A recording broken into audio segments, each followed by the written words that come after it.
Oh, yeah.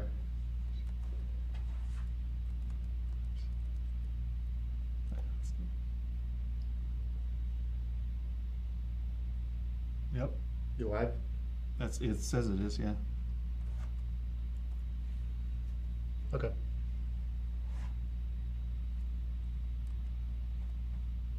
Yep, there we go. Cool.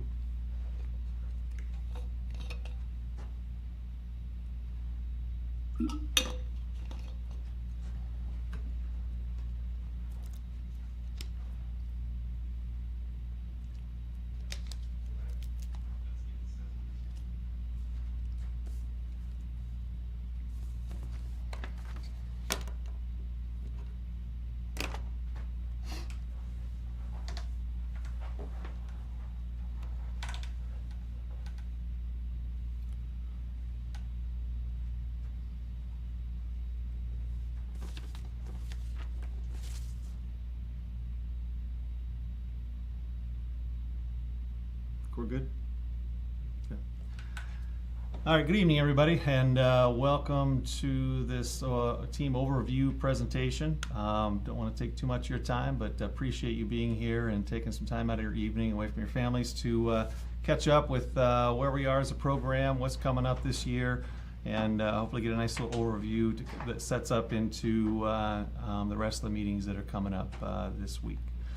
So what I'd like to do today, I'm going to go through some things. Are going to be a little bit of review for those of you that are returning members. Others of you that are brand new, this will be a brand new presentation, but it's always good to review some of the policies and kind of review what the program is all about. So you kind of have we have everybody on the same page as we show up to the practices next week. So we're going to go over a team overview. We'll do a little bit of a big picture view of what's going on with the program and where your swimmers fit into the progressions that we have and everything that we're going to be presenting to them this year. We'll talk real briefly about events, mainly the fall events, just so we get an overview of which events and what competitions your swimmers should be in. More details of that will be in the group meetings that'll be specific to each of the levels that we have in the program. We'll talk about policies and procedures, and again, just some review here for those of you guys that have been with us for a while, and making sure that everybody's on the same page as we go through interactions and dropping off and things like that around the facilities. We'll talk a little bit about volunteering and in specifics about the officials' incentive and the officials that we need to be able to provide the programs that we have. A little tad about fundraising, just a reminder about that, and then we'll talk about the USA Swimming memberships. Realize too, before I forget, because one thing I didn't put in here was Team Unify was updated last week, and I realized there was a lot of glitches with things. Members that were there, some swimmers that were changed groups were rechanged back when the process reverted. There was double billing, so please do take a close look. And we've gotten a lot of emails, and we're working through those one at a time, and we will work through those to make sure we get everybody processed the right way. But do make sure you were charged the right amount that you were planning to be charged, and it all went through just fine. USA Swimming is made up of the United States, and it is the governing body that decides the Olympic team for the United States. So when you look at this whole thing, there's 4 zones. The Western Zone is the largest zone, includes Alaska and Hawaii, not as densely populated outside of the California metropolitan areas. And in the Central Zone, the Southern Zone, and then where we are is the Eastern Zone. There's 59 local swimming committees within USA Swimming. Each one of those has their own championship and their own infrastructure for swim competitions, and they decide what competitions are going to be where and when and what and who and how, that kind of stuff. There's 3,100 teams within USA Swimming, and that encompasses about 330,000 athletes. So for us, an Eastern Zone is from Maine all the way down to Virginia. Potomac Valley Swimming is actually made up of the counties that surround and the cities that surround directly around the DC metro. Prince William County is actually not considered part of Potomac Valley Swimming. However, Occoquan Swimming is a part of Potomac Valley Swimming because where we started was in Alexandria, and we eventually moved out this way, even though it was started by a group of families from the Lake Ridge area, Ridgewood area. the program evolved and kind of moved back out to Prince William County. Our first charter was in Potomac Valley Swimming, and so we were grandfathered to stay with the Potomac Valley Swimming. So we do appreciate being in Potomac Valley Swimming because it does make travel a lot easier.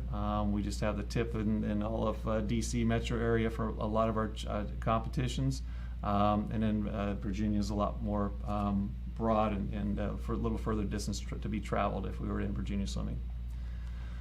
Aquan Swimming, we're a nonprofit organization, 501c3. Each parent of a year-round competitive swimmer is, with an account in good standing, is a member of the organization. So you all on this call or on this conversation here are part of this organization. You are a member of the organization. The board of directors oversees the CEO, who's myself, and the overall organizational intent. The CEO oversees the daily operation, including the coaching staff and the means to accomplish strategic goals of the organization. And the coaches and other staff are assigned the administration of the program as well as regular coaching leadership. Team overview of the whole corporation. So we are a competitive program, and our nonprofit organization is based on being a competitive program, a swim program. But within that, we have evolved over the number of years to not just be able to continue to provide a influx and new avenues of swimmers to come into the program, but also to be able to utilize facilities and things like that to be able to teach swimmers and promote aquatics. So we have a number of services and ventures that we're all a part of. But these are all to be able to support our competitive endeavor, our program that's here, and now those of you that are here for competitive swimming. These are things that help us financially or infrastructure-wise to be able to support the program and continue to grow. So that includes swimming lessons, non-competitive programs, pool management, facility rentals. We have fitness memberships here at Central Park, Red Cross trainings, meet management, and including some live stream stuff through YouTube, and then our Riptide Swim Shop. We have about 500 competitive swimmers in the program as of today. Swim lessons, we have about a little over 200 participants in our swimming lesson program. Our homeschool non-competitive program has 65 members in it between the two practice times that they have.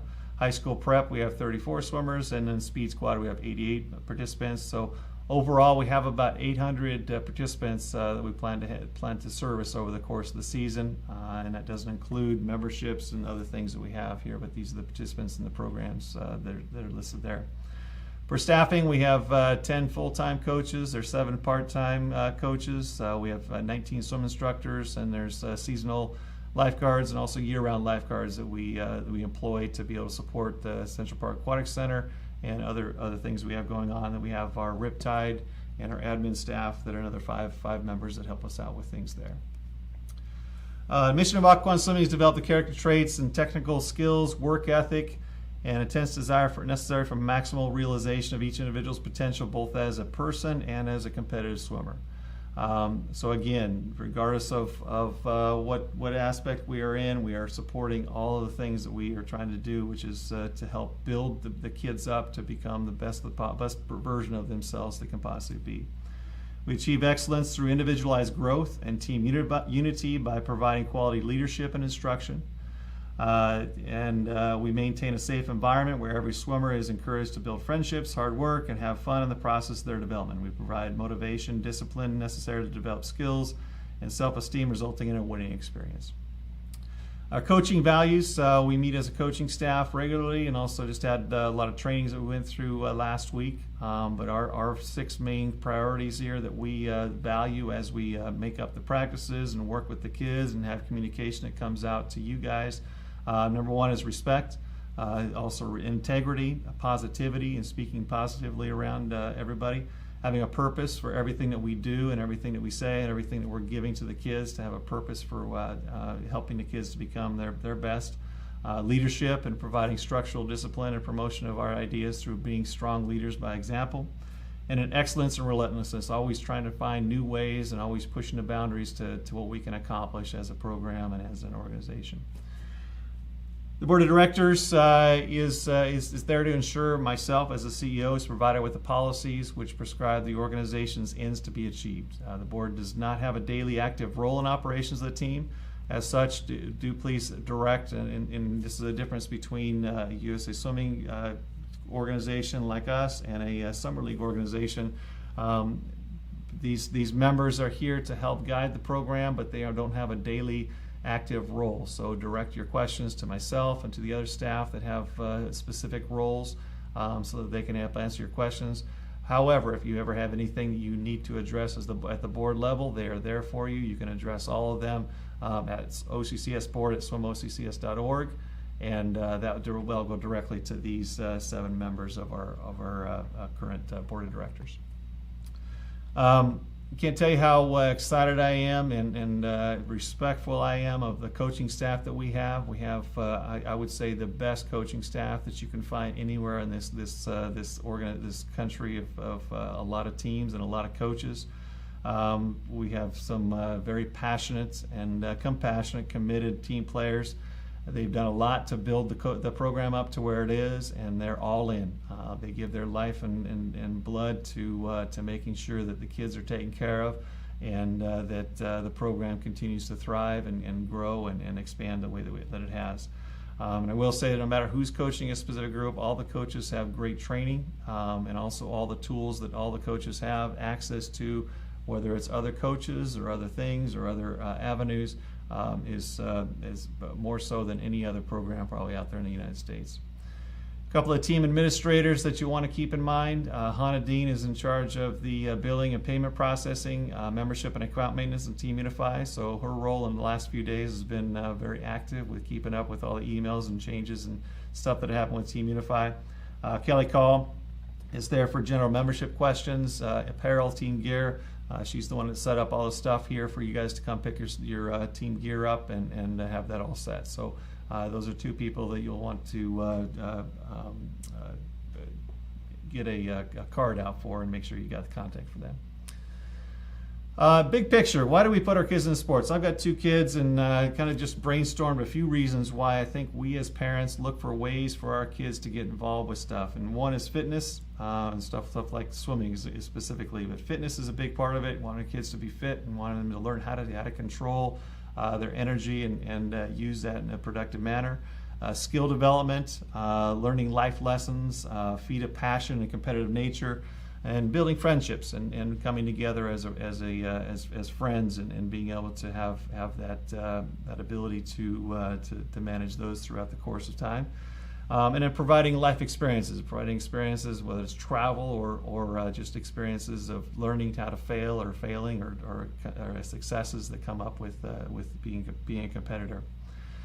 I also ask outsiders. You go anywhere. And I know I was just talking about my job to other people and the fact that I'm a swim coach and the hours that I spend coming to swim practice and being here and devoting to this. And a lot of people from an outside perspective think swimming, that's very demanding. There's a lot of skill work required. It requires a lot of time, and it's a little bit crazy because of all the time. The competitions are long. Weekends can be long. There's a lot of travel involved, and so it is a little bit crazy.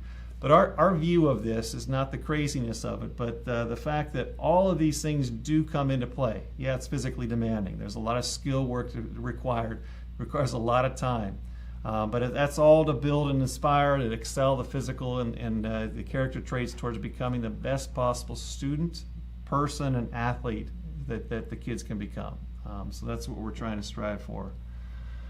The result of being a part of a competitive team is basically, and really, I hope this is a big part of why you come to us, is that to help your kids learn to be successful adults, to be responsible, to be self-driven or disciplined, to be ethical, to be confident, to be physically fit, to be mentally tough, to be adaptable, to be caring. These are all the things that we are, through swimming, trying to teach, trying to instill in the kids so that they can become the best they can be, and not just in the pool, but also in everything that they do. So how do we do this? We've got 2 different models that we use. One is our long-term athlete development, which is each level in the team kind of provides opportunities towards the end.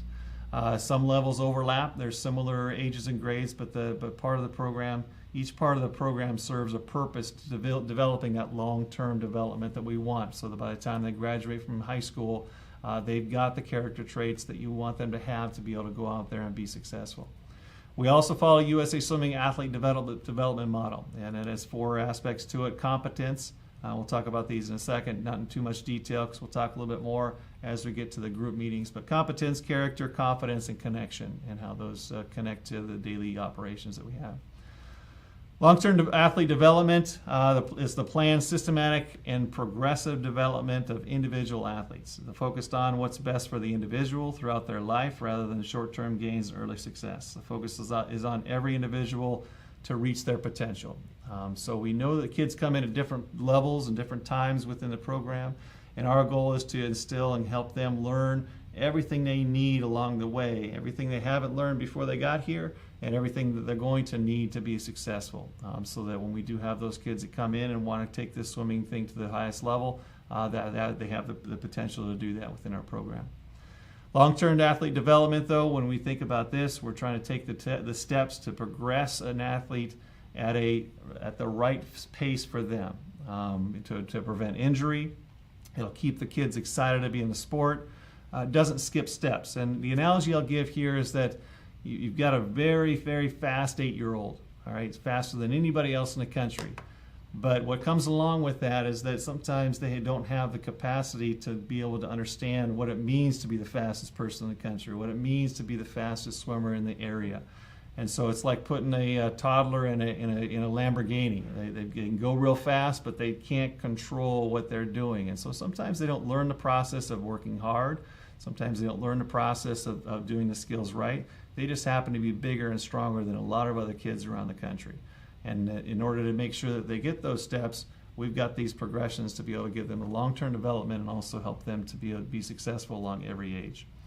And the end result is that this develops a whole person to reach their fullest potential. We want them to have all these lessons so that by the time they become the fastest swimmer in the world or in the country at a high school age, they know how to present themselves, they know how to take care of themselves, they know how to be a leader, they know how to be able to interact with the media and everything else that comes along with having success. So our placement into groups is based on this long-term development, or athlete development. And just keep in mind, and I know that we've had some movements from group to group that have come late because of numbers and such. The name of the group is not as important as making sure that the kids have a great place for them to adapt and grow throughout the season. And when we move swimmers, we're not just moving individuals that need to go to a lower group or to a higher group. We're moving them into a place where they're going to have other people around them to support them. They're going to also have those same lessons. And like we talked about, the lessons overlap. So if they're learning something at the age group champs level, they'll renew that again at the age group champs 2 level, and they'll keep on progressing from there. And so based on their level and where they are at age group 1, if they're a 13-year-old in age group 2, they're going to learn some of the same things that is being presented at the pre-national level, for example. Placement of swimmers, it provides opportunities for success, but it also provides opportunities for failure. We're going to stretch the limits. We're going to keep pushing the kids to strive to be the best they can and keep pushing them to learn how to overcome some of the setbacks that they have. And it's going to develop the athlete and the person in an appropriate timeline based on the athlete's needs. Progressing from one level to another. First week of the season, there may be a couple of moves here and there based on kids that are outliers within the program or within the group that's there, and that's what the coaches will take a real close look at just in case there were kids that got placed in the wrong group during the assessments or over the summer. The move opportunities, generally speaking, most moves aren't going to happen until the fall of 2025 or going into the next season.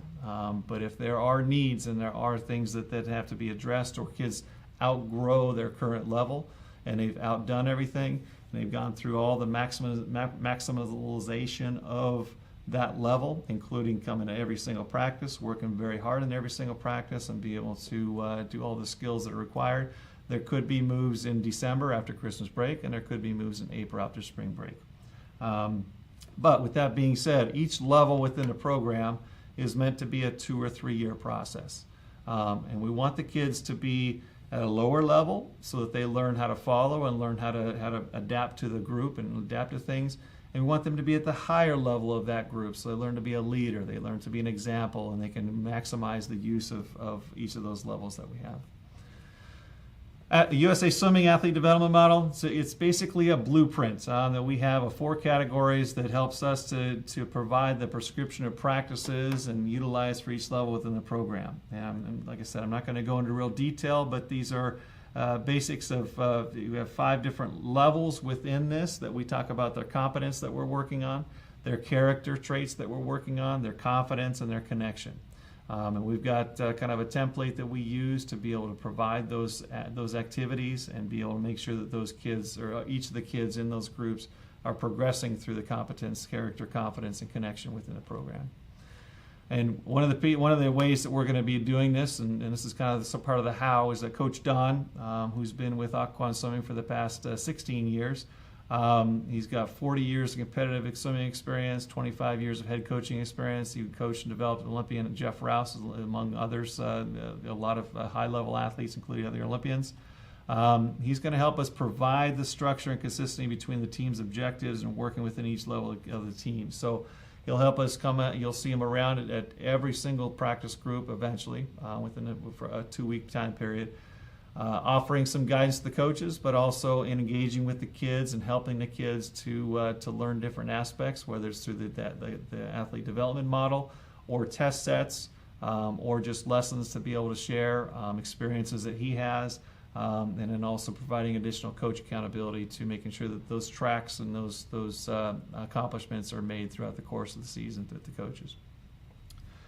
Competitions are what we call events. Our philosophy to the start of the season is to provide opportunities for swimmers to swim all the events of USA Swimming, from 25s up to the mile, and even an open water competition when kids are ready. So we start each season with the foundational meets, and for all of the programs in here, they are part of the tuition, so we encourage the kids to be part of them. But with that being said, we want to make sure they're in events that are going to be good for their level they're at. So a coach that has a swimmer that can barely do a 25 butterfly, they're not going to put them in a 100 butterfly until they're ready to do those things, for example. Then as the season progresses, we progress to championship style meets that have events that require certain criteria or standards, which could be time standards, it could be a group requirement, it could be a attendance requirement, things like that. And those will be outlined within each group as the meetings come around this week. Foundational meets, the ones for everybody. So again, there's 12 to 14 competitive events depending on how old the swimmers are. The first one is the free fartlek. It's all events that are just freestyle from 25, 50, 100, 200, and 500 freestyle. Okay, and when swimmers are ready, the coaches will sign them up for one of those or all of those events if they're ready. The goal is if you have a swimmer that can swim a 500 freestyle, the goal is to get an early season experience in the 50, 100, 200, and 500 freestyle. 800 will be offered the 25 freestyle and possibly up to the 100 or 200 freestyle as well. The Medley Mayhem meet is our short medley events. So it'll be the 25s for the 8 and unders. The 12 and unders will have 50s, fly, back, and breast, 100 IM. And then the 13 and overs will have 100 fly, 100 back on 100 breast. And then it'll be a 200 IM opportunity there.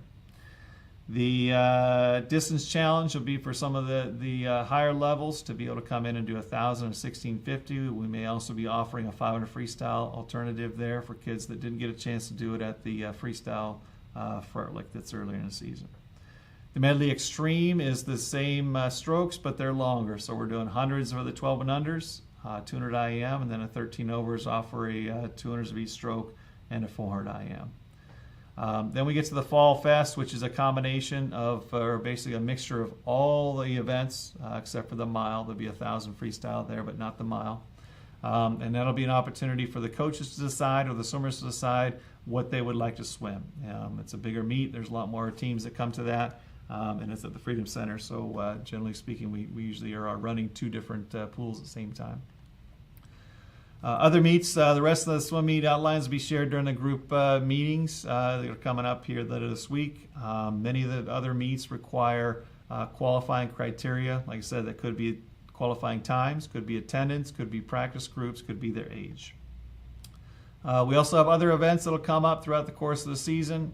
Group social events, we're trying to push those a lot more this year and combine practices, practice social or breakfast socials, And then for now, save the date, April 27th. Hopefully that date is available where we're going to be having it, and that'll be where we have, or when we have, our awards ceremony that'll highlight all the team accomplishments and individual accomplishments throughout the course of the season, and also is a fun social event too. Last year we had bouncy houses and all sorts of stuff going on there. It was a lot of fun. All right, practice process, just a couple little things here. Each facility has different entrance criteria or entrance procedures. Those will be highlighted during individual meetings. A couple things to keep in mind, though, for everybody is that the practice time, the practice start time, is when we are thinking in our minds and we have the facility available to us for the kids to jump in the water at exactly that time. So if practice starts at 5 o'clock, we want to be ready to get in the water right at 5 o'clock. So that means the process of getting ready needs to happen a little bit before that, okay, so that the coaches can have a little talk before the kids get in. They can know what they're going to be doing, and then right at that top of the hour or whatever time practice starts, they can get into water and be able to utilize the time that they have there. So please arrive with time to change, prepare, and be in water ready 5 minutes before is kind of a general rule. All right. Some groups will have pre-practice stretching that's as much as 15 minutes prior to practice. Some coaches have some space and have the ability to organize the kids beforehand and then be able to have them stretch a little bit. Some of the upper levels stretch a little bit, get prepared, and then have a quick little meeting about practice, and then be able to start the practice right at the top of the hour or whatever time the practice starts. Some groups also have dry land work before or after their water work. This is a part of practice. This is a complementary piece of the practice that is expected to be participated in as well. So when you look at the practice time, you'll see the water practice time, but then you'll also see the dry land time. And then the coaches will also be discussing here coming up this week about what time to show up for the stretching time or prep time before practice, getting into water. Make sure the kids have their training gear every day. Practices that are more than about an hour long, and even an hour long in some cases, kids should have a water bottle with them so that they can stay hydrated and don't get any cramps and things like that. Facility policies. Parents are welcome to watch practices at any time. All the facilities have an open door policy to be able to come in and watch practices. Facilities other than Central Park, just check in at the front desk. Let them know you're a parent of a swimmer on Aqua Swimming. They'll generally just check you and send you on your way to go find a place to sit. At Central Park, and actually at all the facilities, the pool deck is generally off limits. And if there's seating above, that means that down below on the pool deck, parents should not be parking down there for practices. Here at Central Park, that's the only place we have to watch except for upstairs where it can get a little bit hot up there, but you're certainly welcome to watch up there if there's no other activities going on. But do refrain from sitting in areas that swimmers will be putting their gear or any places where coaches will be having meetings with kids. And note that a lot of times there's groups coming and going. So there's a group getting out of the water that's going to be coming and getting their stuff. There's a group that's going in the water that just dropped their stuff off. Just be cognizant of other things going on. And the main thing is, and we'll talk a little bit about this within the groups there, is that the coaches are there to lead your kids. So please don't try to coach or communicate with your kids during practice unless it's an emergency.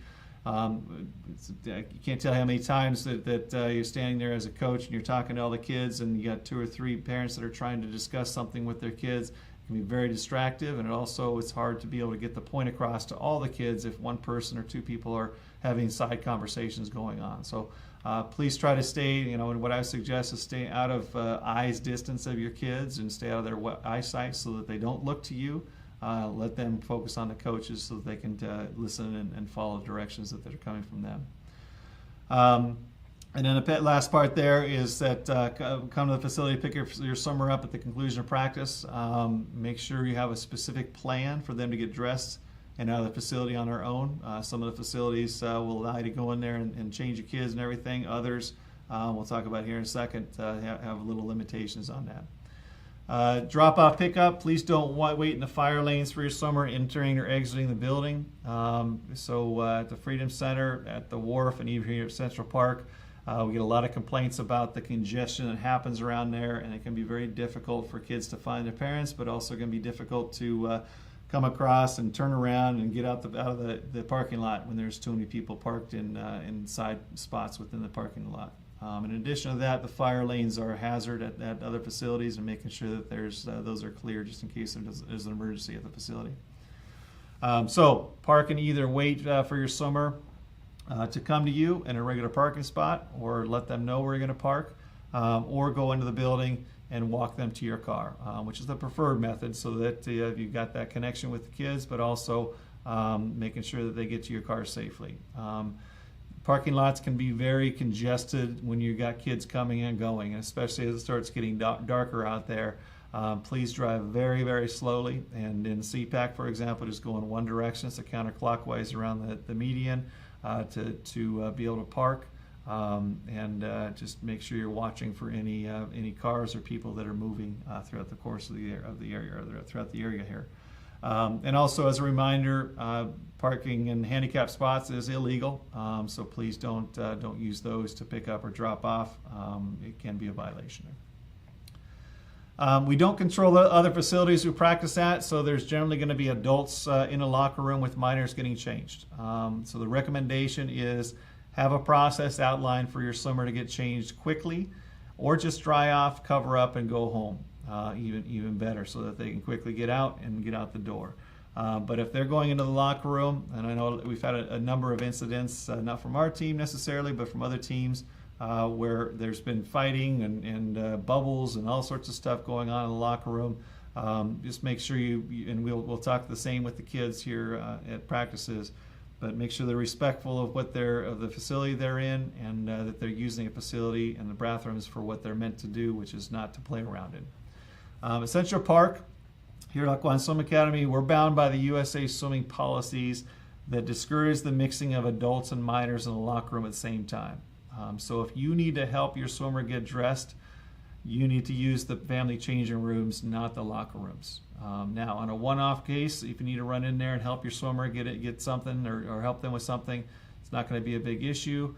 But just realize we are trying to keep the kids safe without having adults constantly moving through the locker room, or being in there for people that don't have a background check or things like that. So at other facilities, just keep in mind that that's not the same case. There are other people in there from the general public, or that are members of the facility, that could be changing in there and utilizing the bathrooms.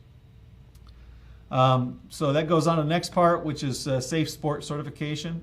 We take great pride in being safe and welcoming environment. We're currently working on a recertification process. We have basically everything all done, except for we need help from you guys. And I'll send out a more detailed information email shortly, but we need at least one parent from each family to take the Safe Sport adult course. And it walks you through some of the things that the minor athlete protection policies help out with, but also in encouraging the open communication and making sure that everybody that is in contact with swimmers has an understanding of how to properly engage and how to properly support each other. We also need as many, and it's not a requirement of USA Swimming, but we do need to get at least 10% of our program to be certified. So I would say every 13 to 17-year-old would love to have them complete the optional safe sport for youth athletes. And it's a lighter version of the same thing. Helps to open the communication, and helps to keep an eye out for any red flags that could come out throughout the course of their career. So watch for ways that you can contribute as that, and that all helps us to become a Safe Sports certified program, which we plan to do here in the next month or so. Minor athlete protection safety, or minor athlete protection policy, prevention policy is to help us clearly define how to communicate and how to have engagements with as a coach to an athlete, but also for you guys as parents to athletes, whether you're a volunteer or just a parent that is here in a facility, understanding what your obligations are to make sure that that's an open communication and that there's no misunderstanding of what you're communicating to those people. So you've all agreed to this within the registration with us, and you will again with the USA Swimming registration.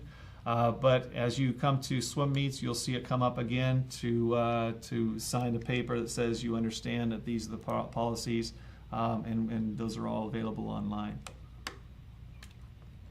A couple of them I'd like to highlight, though, just real quickly, is any interaction with athletes and coaches, or any interaction with athletes and adults, should be observation or observable and interruptible. So it should be somewhere where the door is open, where someone can walk in at any time and say, "Hey, what's this conversation about?" and not be excluded from that. Should be open and transparent with meetings and interactions. So if there's a one-on-one interaction, again, there should always be another adult there as you're having a conversation with a youth athlete. Electronic communication must include a parent or an adult in all communications. So anytime that an email or text message gets brought to a coach, they are obligated to also include another adult. Should be their parent if it's not a team communication. Should be their parent to be able to include them in the conversation. So just keep that in mind, is that if you see emails or text messages come through that are addressed to your athlete, that just means that that's a communication that, for MAP, that we want to make sure that you're part of that communication. Understand that there's professionalism to the communication there. Should not be any social media connections with any adult athlete or any adult volunteer with a youth athlete. So they're not permitted to follow a coach or any other adult in this organization other than the team's social media page and designated teams page there. So if you see things like that, please alert myself, alert our Safe Sport Coordinator, Todd Mercer, and we'll get those cleaned up and make sure that there's no problems there.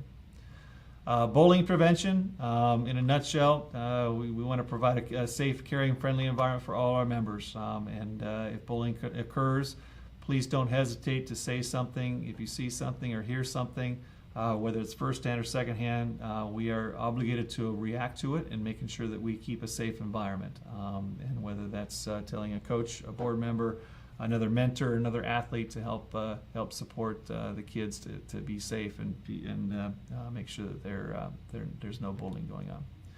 We have a whole bunch of other policies. These will continue to be updated as we get them updated for this year. But you can see the website there as it goes to about OCCS is one place, and then the other is through Safe Sport certification stuff that we have there on the website. Volunteering. So we don't have a requirement, but we do have a need. We've got a tremendous amount of help that was needed for activities throughout the season, specifically with competitions. We are an organization that runs a lot of swim meets, and we do that because one, what you'll find is we run some very good competitions and very clean competitions and well organized and compared to some other teams out there. But we need your help. We can't do it without you. And whether that's as a timer, a marshal, with hospitality concessions, or with officiating, which we have some incentives with that. So you can become a USA Swimming official. It's a great opportunity to get involved with competitive swimming. You have no experience in swimming, that's okay. It doesn't mean we put people there with no experience. It just means we're going to help you walk through the steps to learn everything you need to know about all the different strokes and the skills needed and doing things properly. There's online clinics that are simple and easy to walk through. I think they're an hour and a half or so to get through, and they'll walk you through the process of what it means to be an official, how to do it, and then there's an open book test, which you'll get the whole manual. You'll be able to go through that and learn about how to make calls. The next steps from there is that you become an apprentice. You go to a swim meet, you walk with somebody else that's already an official, learn from them, and then eventually, once you feel comfortable, you get tested out and you get to become an official. There's a lot of benefits to this, and not just that you got to be part of a great group of people, and we'll talk about that in a second, but there's ways to incentivize, that we've incentivized this because we see how much importance there is to ensuring that our competitions are fully staffed. It's tax deductible, the volunteer hours that you provide.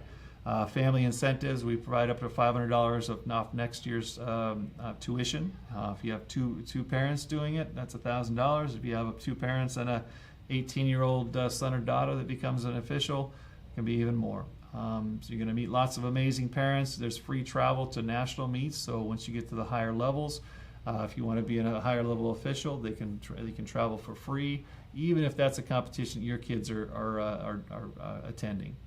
Leadership opportunities. There's two sides to it. There's the wet side, which is walking on the pool deck and watching the swims. There's also the dry side, which is computers and administration, if you're into that sort of thing.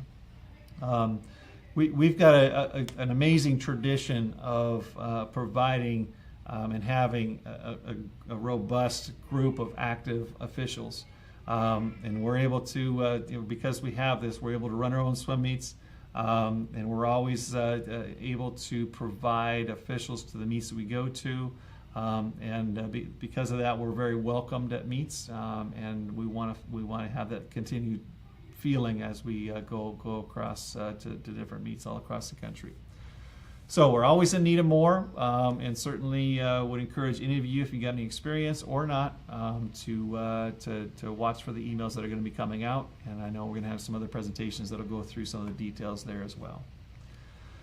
Fundraising. We don't do a whole lot with this. We have three major fundraisers that we do. We have the fall fundraiser, the spring fundraising, which is a raffle, and then we have our ongoing sponsorships and advertisements. All those details will come out shortly with those, and be able to find out how to continue to give back to the organization, help us grow, and help us to build some capital with some projects that we have, but also to be able to support and provide help with those swimmers, whether it's lessons that kids can't afford, or that families can't afford, or competitive swimming. We always have a lot of needs of families that want to be a part of a program like this, but just can't make ends meet with doing it. So we do have scholarship or financial aid opportunities there. USA Swimming membership. So there's a process that every family will need to go through to become USA Swimming registered. Please don't start this process until the full instructions come out. I know we had a few that jumped the gun a little bit, and they started registering for this year before this year began on September 1. If you did that, I've already submitted a ticket for USA Swimming to refund that or to put that credit towards this next season.